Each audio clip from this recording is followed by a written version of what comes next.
दंगाई, ओह, दंगा कैसे होता और दंगाई का उपचार कैसे होना है, हाँ, तो बरेली के मौलाना से पूछ लो। अब यहां न कर्फ्यू है न दंगा है, अब यूपी में सब चंगा है। नए साल पर अमित शाह का निश्चय, ममता के खिलाफ योगी का लड़ना तय। लखनऊ से लेकर मुर्शिदाबाद तक चर्चा, पश्चिम बंगाल में बाबा बुलडोजर संभालेंगे मोर्चा।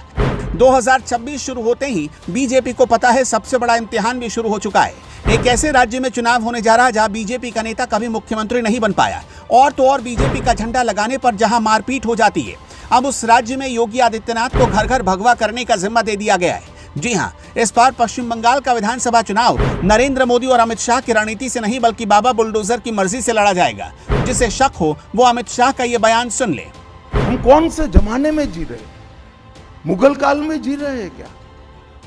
ममता जी, ये आजाद भारत, यहां माताओं बहनों को पूरा दिन जब इनकी मर्जी हो, जब इनको काम हो, घर के बाहर निकलने की सुरक्षा प्रदान करना ये हमारा संवैधानिक दायित्व है, जो देने में आपकी सरकार विफल गई है।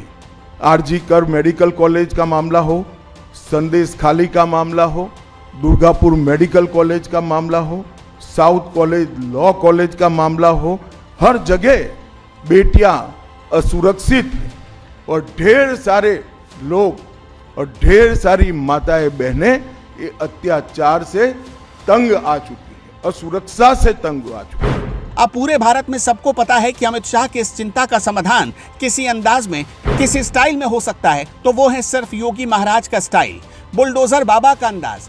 और अब भी किसी को यकीन ना रहा हो तो 24 दिसंबर को यूपी के विधानसभा में योगी आदित्यनाथ ने जो कहा था वो सुनिए। ये वो भाषण है जिसे सुनकर पश्चिम बंगाल में टीएमसी के वोट बैंक में भूचाल आ गया है।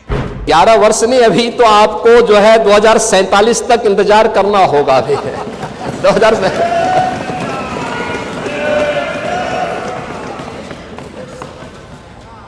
चाहे जो कहिए, आज यानी उस समय हरेक तबके में असुरक्षा का वातावरण था। प्रदेश की छवि अराजकता की थी और स्थिरता की थी, और आज रूल ऑफ लॉ आज यूपी के अंदर है। कोई सांप्रदायिक दंगा नहीं है। दंगाई, ओह, दंगा कैसे होता और दंगाई का उपचार कैसे होना है, हाँ, तो बरेली के मौलाना से पूछ लो। अब यहां न कर्फ्यू है न दंगा है, अब यूपी में सब चंगा है। यह है नया यूपी।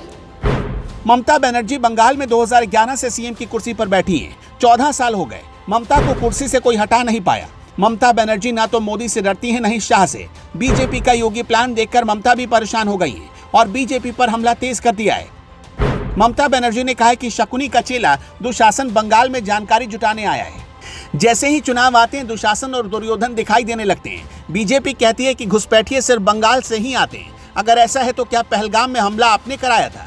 दिल्ली में जो घटना हुई उसके पीछे कौन था? बीजेपी एसआईआर के नाम पर लोगों को परेशान कर रही है।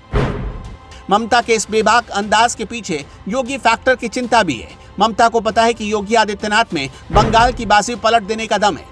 बिहार की झांकी ममता आंखों से देख चुकी है, ऊपर से योगी चैलेंज देकर बंगाल आ रहे हैं। आप दलितों को वोट बैंक की निगाह से देखते इसलिए कुछ बोलते नहीं। इसलिए मैं कह रहा हूं ना, देखो बांग्लादेश में एक दलित नौजवान को कैसे जला दिया गया।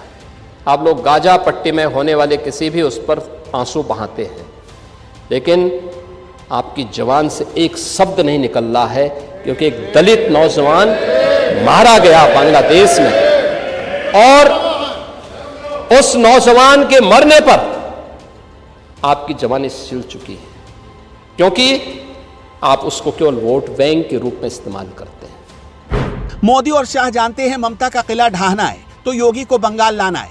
2026 में ही बंगाल चुनाव है, यानी समय बाकी नहीं है, और योगी ने भी दिल्ली को बोल दिया है बंगाल को भगवा करने के लिए वो बुलडोजर लेकर तैयार है। अब ममता की टक्कर शाह और मोदी से नहीं, गोरखपुर के महंत से, जेवर 24 के दर्शकों, आपको क्या लगता है, क्या योगी के आगे दीदी का जादू चलेगा?